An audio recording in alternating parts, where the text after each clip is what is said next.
Il est tous les poids.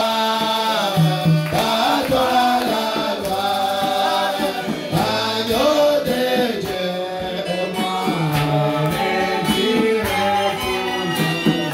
Seigneur, alléluia.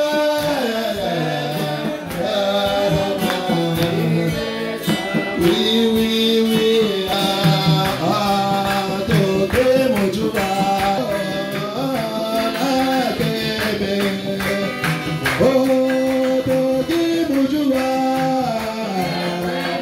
Chantons ensemble.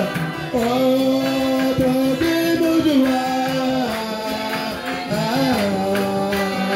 alléluia.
Vous bénisse richement. Amen. Ésaïe chapitre 7. Ésaïe chapitre 7. Nous prenons le verset 6, le verset 14. Ésaïe chapitre 7, verset 14. C'est pourquoi le Seigneur lui-même vous donnera un signe. Voici, la jeune fille deviendra enceinte.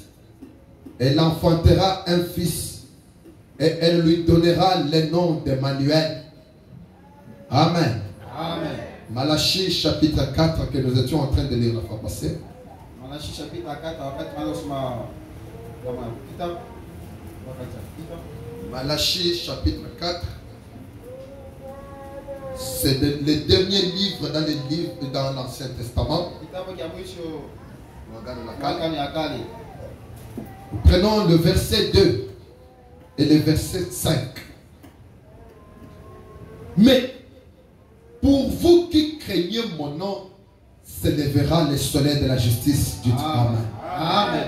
Et la guérison sera sous ses ailes. Amen. Vous sortirez et vous sauterez comme le veau d'une table. Amen. Voici, je vous enverrai Élie, les prophètes, avant que le jour de l'Éternel arrive, ce jour grand et redoutable. Amen. Amen.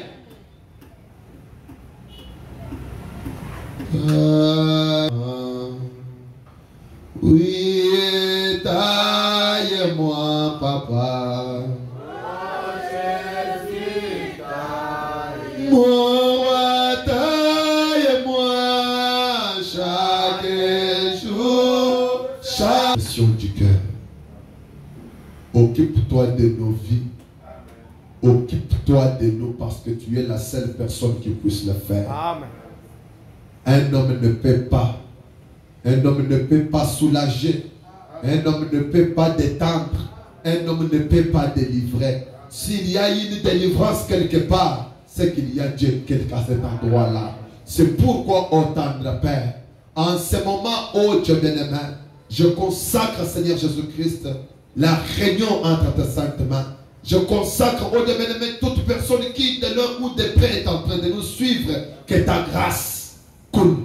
Que ta grâce se déverse. Alors que nous invoquons, Seigneur, l'Esprit qui était sur Christ, que celui-ci vienne habiter sur nous, oh Dieu, afin de pouvoir apporter de l'aide à quelqu'un ce matin, Seigneur Jésus. Élève-nous dans les lieux célestes pour que nous puissions entendre, Père, t'écouter parler, Seigneur. Circoncis nos lèvres, même nos oreilles, pour que nous puissions, oh Dieu, avoir une alliance, une traité avec Dieu. Amen. Oui, Père. C'est possible que Finé puisse avoir une alliance avec toi. Une alliance inconditionnelle. C'est vrai. Parce qu'il a exécuté un ordre du Fils. Accorde-nous cela, Seigneur. Soulage quelqu'un, fait de manière à ce qu'en sortant, que quelque chose se passe. Au nom de Jésus-Christ. Amen. Amen.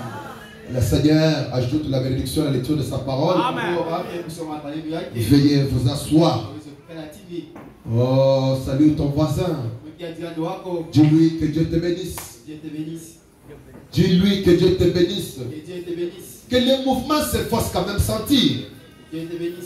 Oh, que le Seigneur vous bénisse richement. Oh, bienvenue dans la maison de Dieu. Sentez-vous très à l'aise. Oui, je pense maintenant que vos crayons et vos stylos, vos carnets sont prêts pour que nous puissions donc décoller. Que Dieu vous bénisse richement. Non, non, non, non, tu peux oublier les déceptions d'hier et même de ce matin. Est-ce que ça peut te plaire d'oublier les déceptions de ce matin? Tu peux maintenant changer de costume. Quelqu'un peut-il changer son costume? Je te demande de changer ton costume. Si c'était un costume de chagrin, si c'était un costume de chagrin, chagrin,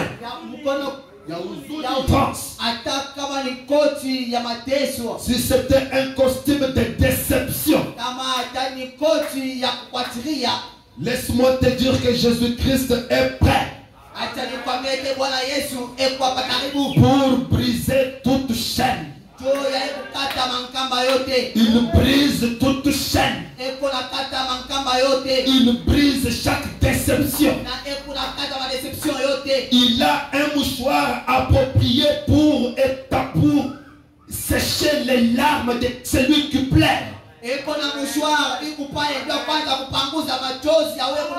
Toi qui continues à pleurer, laisse-moi te dire que la seule personne qui puisse sécher tes larmes, c'est Jésus. Il est l'unique personne qui blesse et la seule qui puisse bander nos plaies. Si toi tu attends que ton père vienne bander tes plaies, tu te trompes toi-même. La seule personne qui puisse apporter un sourire, c'est Jésus. Il suffit qu'il passe près de toi et le deuil change en fait. Est-ce que quelqu'un croit cela? Dieu peut changer la scène en un rien de temps. Dieu peut changer la scène. Celui qui pleure peut rire en un rien de temps. On dirait que quelqu'un l'a provoqué. Mais il n'y a personne assise avec lui. Juste un petit vent est passé. Un doux murmure léger passe. Un doux murmure léger peut passer et soulager un pèlerin avec un lourd fardeau sur lui. Frère Branham, vous savez ce qui tue les voyageurs dans le désert?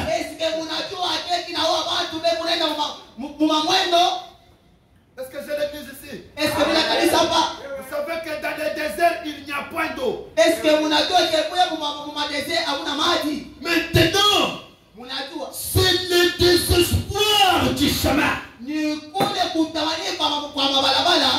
Kukosa tumaini, mon cher. C'est le désespoir du désert. Ni kukosa utumani ya mjangwa. Depuis que tu as commencé à marcher, tu ne vois pas la fin de la route. Le désert s'étend à droite et à gauche.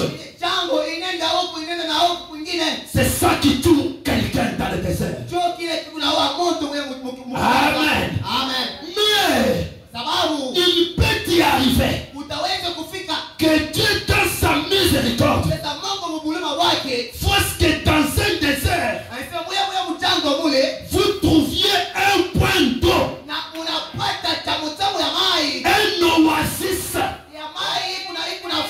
un oasis quelque part. Lorsqu'un pèlerin verra cet oasis là,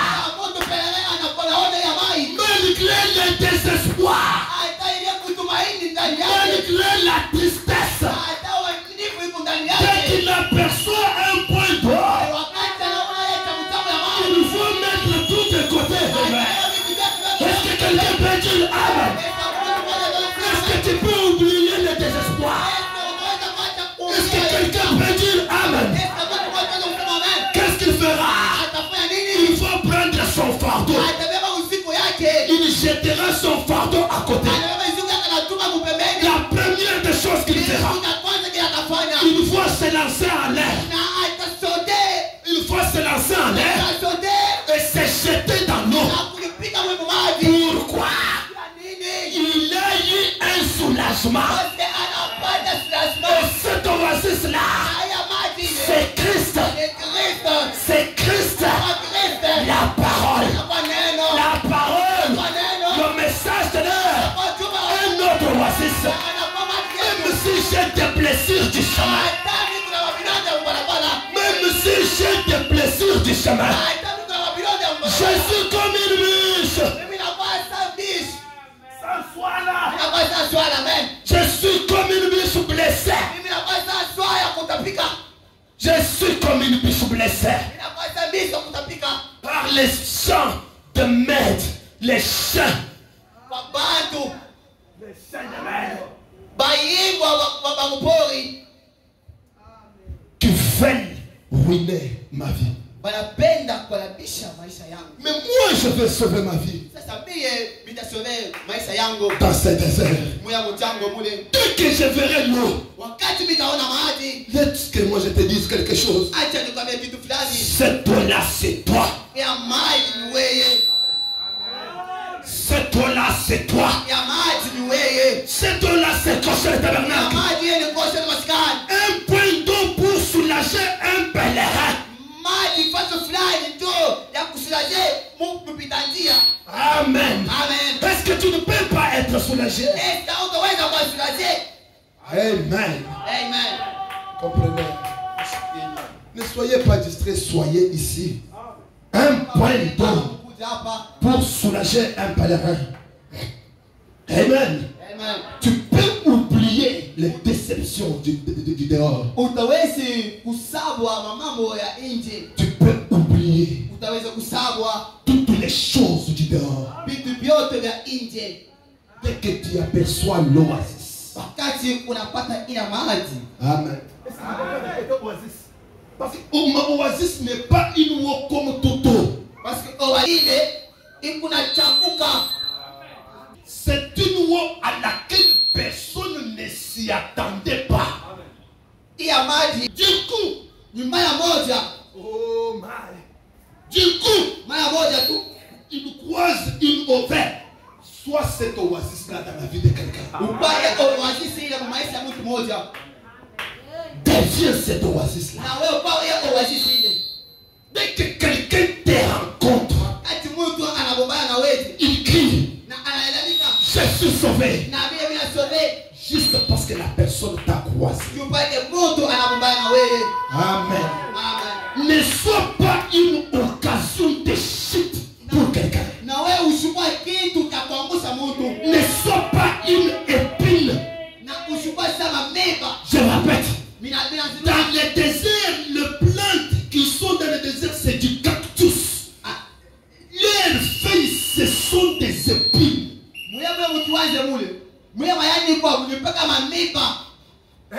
Amen. Mais lorsqu'on entre en contact avec un point d'eau dans le désert,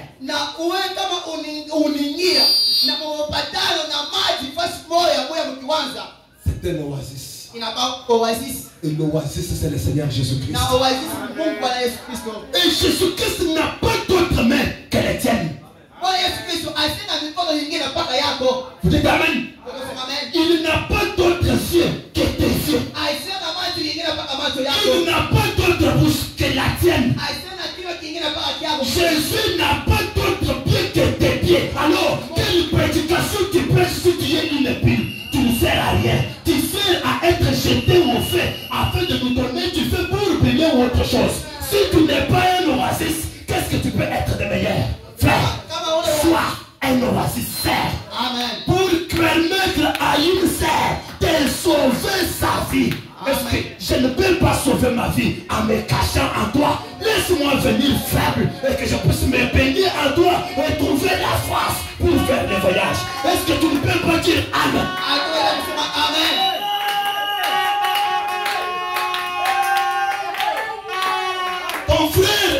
Ton frère est malade. Tout ce que toi tu trouves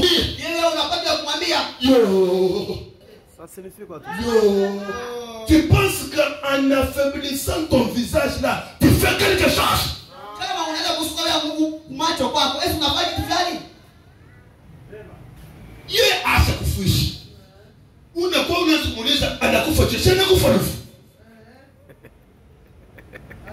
Est-ce que tu es une épine ou bien tu es un oasis?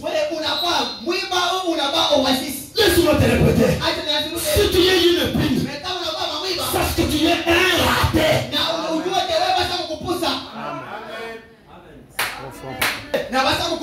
Parce que tu ne m'apportes que les désastres, l'échec.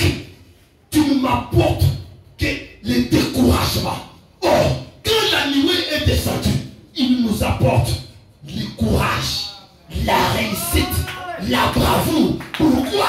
Parce que nous sommes de la famille du lion. Le lion ne connaît pas battre en retrait. Qu'est-ce que toi tu m'amènes? Amen. Mon cher, tu es malade? Prions. J'ai prié. C'est fini. La maladie est partie. Tout ce que toi tu dois dire, je suis bien. Même si les symptômes s'aggravent, l'essentiel est que la maladie est déjà partie. Les démons sont chassés avec les doigts de Dieu.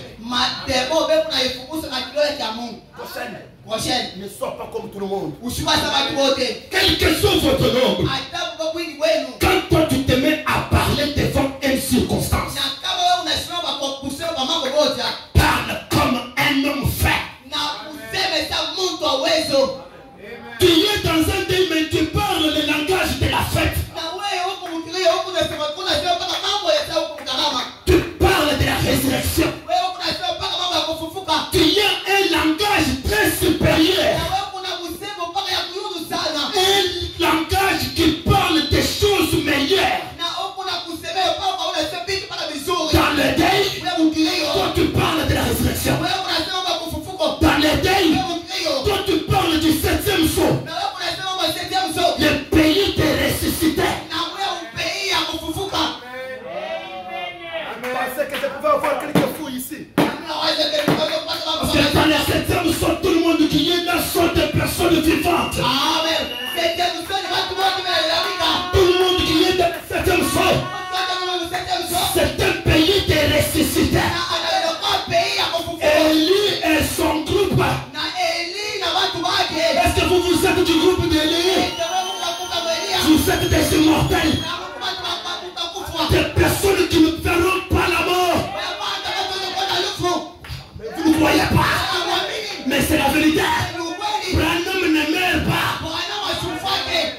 Amen. Afin de stimuler votre curiosité. Mais avant de vous parler que Branham est immortel, je dois d'abord vous dire que la prophétie. Na mimi faut nikwambie leo prophétie ni nini? C'est ça que nous sommes en train de voir. Tuko katika kusema Qu'est-ce que le thème central? La prière des messagers. oh message na mwana message. Le message et le messager. Mais mjumbe na mwana message. Tu es du message, reconnais toujours ce message. Na uko message na kujua shuka na mjumbe. Frère, bien dit dans le message, reconnaître faut toujours ce message. Au Père 24 dit, nous abordons aujourd'hui une leçon d'école du dimanche. Na sie tuko naenda leo kanisa ya mjumbe.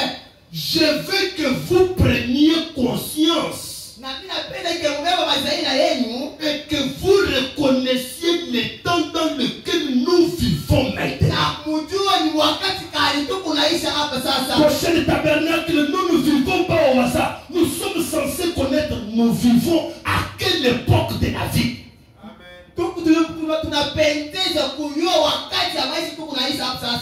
Ndio maana nasema Le temps est presque parti. wakati yoisha kwenda. Amen. Nasema amen. Le temps est presque écoulé pour nous. Na wakati yoisha kwenda ndio ya shishi. Comme vous le voyez. Sasa kabisa katika cha kuona. Vous ne voyez pas que le temps est déjà écoulé. Na wewe wakati sa kwenda. L'amour de plusieurs s'est déjà refroidi. Mapendo ya watu wa mingi yoisha kwenda. Ça kupita Chocolat. Pour le moment, les gens aiment l'argent de plus que Dieu. hapa sasa watu wanapenda makuta kushindia na Mungu. Les ailes pour l'évangile, ça n'existe plus. Mtu wa evangelie aikaya kile kutena. C'est un signe. Inakuwa sana alama. Ah, vous ne savez pas? Amuyue Les gens, pour le moment, ils ne pensent qu'au mariage. bantu kunawaza paka kwa wana. Et la plupart ne se marient même pas correctement. Ils aiment entrer par la fenêtre. Na watu wa mingi abaona hata msuri before bapinge kwa fenêtre kaburi. Ils font du concubinage. Na pepo na fabi bibaya. Un enfant de Dieu ne ramasse pas une fille en route. Amen. Amen. Amen. Je ne veux pas que tout le monde entende. Parce que ça, c'est dans notre maison. Un enfant de Dieu a chiwawake kukifungulana. Amen. Dites Amen. Amen. Dites Amen. Amen. Un enfant de Dieu paye la dot. Amen. Mtoto wa Mungu yeye eko na leta Amen. amani. Amen. Amen. Même si tu refuses, mais je te répète la parole. Amen. Akatala mimi nasema paka nani? Le mariage, c'est dans la maison de Dieu. Amen. Ndoa ni kanisa ya Mungu. Nyumba ya Mungu. Hauwezi kulifunga ndoa mumakabare hapana. Amen. Une bague est valable lorsque l'officier de l'état du ciel a prié dessus. Amen. Kwa ya mzuri ni kama mbingu inaombea mtu awe kufanya amani. Ce n'est pas un wajamba en route Ana jamaa yote wewe kwa barabara. qui te paye une bague Anakuzia baka ile. et qui te fait porter du sang qu'il t'aime. C'est un serpent. Anakufanya baki na sio kama kupenda ni nyoka. Il veut te ravir tes vertus et partir. Na yeye ndio baka. C'est un Allemand au milieu des Américains, frère. Ni ambao katikati ya Marekani. Ah mais oui. Oui. L'heure est tellement écoulée. Wakati isha kwenda. Comme vous le voyez. Paka mimi katikati ya kuona. Des mariages en désordre. Bila waona mama yangu na wewe kumbaya. Des mariages mixtes. Mama yangu sababu baba L'homosexualité battant record dans le monde. homosexualité inaenda dunia mzima. Et alors par là, Sasa hapa vous devriez reconnaître avec précision. il faut uyue na ukamilifu. Avec précision. Na ukamilifu bila zote ni wakati gani? L'heure, Wakati les temps na wale wakati ile et les signes na hii alama et le message que vous devez recevoir. na wewe ujumbe utaweza kupokea. Concernant le tabernacle, Mkoseni maskani. tu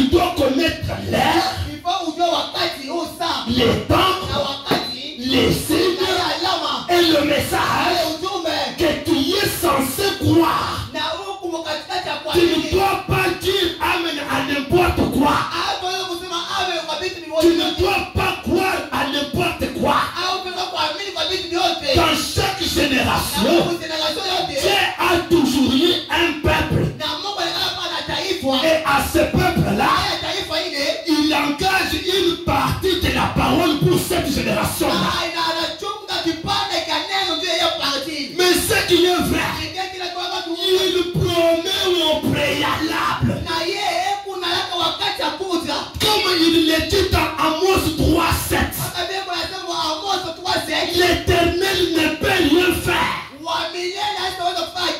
sans avoir averti cela à ses serviteurs les prophètes.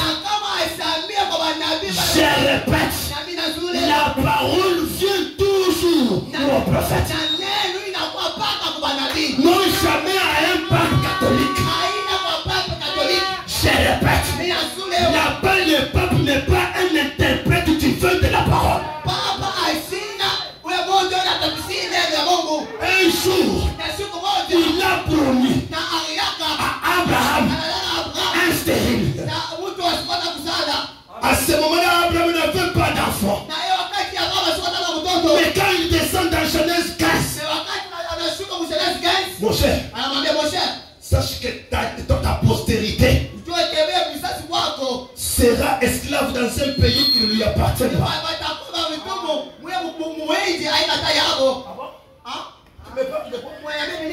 Je n'ai pas d'enfant. Mais tu n'as pas d'enfant. Je ne te dis pas que tu auras des enfants. Mais je te dis seulement, tes enfants à toi seront en Égypte. En disant cela, quand Dieu te promet quelque chose, je ne comprends pas les gens. Comment toi tu peux avoir des seins? Comment toi tu peux avoir des seins?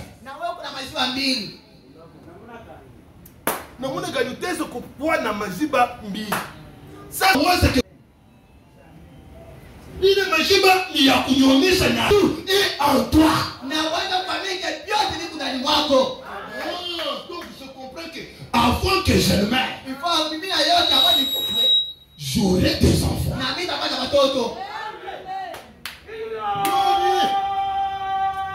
Que le diable l'éveille. Qu'il ne l'éveille pas. Mes enfants, j'aurai des enfants. Mais ils seront des esclaves un jour. Mais sache que je jugerai la nation à laquelle ils seront asservis. C'est là que nous avons dit que Moïse était la main puissante de l'Éternel. Et quand les enfants d'Israël ont vu Moïse, ils ont dit, nous avons vu la parole faite chair. Quelle parole? Genèse 15 accomplie. Si vous avez compris cette leçon, dites Amen. On a promis dans Genèse 15 et dans Exode 3, nous voyons une personne qui s'élève. Vous dites Amen. Dans Genèse 15, on promet. On montre la mission. Vous voyez? C'est là que je vous avais dit, ayez une Bible. On montre la mission. Mais on n'a jamais cité le nom de Moïse dans Genèse. Genèse a 50 chapitres. De Genèse 1 à Genèse 50, vérifiez et donnez-moi le nom de Moïse. Mais je vous montrerai partout dans Genèse, là où Moïse est envoyé. Comme la promesse était dans Genèse 15, nous voyons dans Exode 3 quelqu'un faire une alliance avec Dieu sur la colline. inafanya mamilako na Mungu kwa kumulima. Vous dites Amen. Unasema amen. Est-ce que vous le croyez? Est-ce que mnaamini? C'est là que nous avons dit, j'ai entendu, je suis descendu. Tu as entendu quoi? Et tu descends où?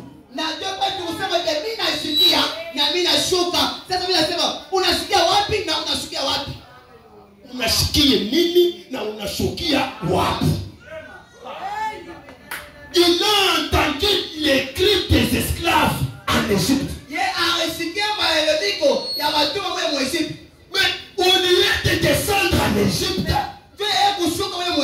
il descend là où il y a un individu, un frère en Éthiopie, un autre pays différent de l'Égypte. Na yeye anashukia mfasika kwa mtu mmoja ambaye mu Ethiopia anakuwa pamoja na wewe Israeli. Pour accomplir Genèse 15. Sio yako eleza Genèse 15. Exode 3. Na wewe Exode 3. C'est Genèse 15 fait chair. Genèse 15 nafanya mwili. Est-ce que vous voyez? Non, si vous voyez, dites Amen, comme ça je continue. Donc Genèse 15 s'est accompli en Genèse 3. C'est celui qui promettait ici, qui descend, qui prend la forme d'un frère. Je répète, il prendra la forme d'un homme. Amen. Un frère d'entre ses frères. Nous sommes des frères, oui. Quand Dieu descendra ici, il va exactement prendre l'un de nous. Il utilisera l'un de nous. Et nous tous, nous serons tout autour de notre frère. Attends de dire, le grand jour s'est levé. Le grand jour s'est levé. Dieu nous a visités. Voici le temps nouveau. Quand est-ce qu'on parle d'un temps nouveau? Quand est-ce qu'on parle d'un temps nouveau? C'est quand l'écriture, quand la parole, quand la promesse, quand la prophétie porte une chair. On est ensemble? Est-ce que tu comprends ça? Si vous n'avez pas compris cela, nous allons comprendre dans une autre phase. Mais kama usikia hapa utasikia hata mnamo nyingine. Cette phase-là, Yena mna ile même Moïse, hata mwenye Musa.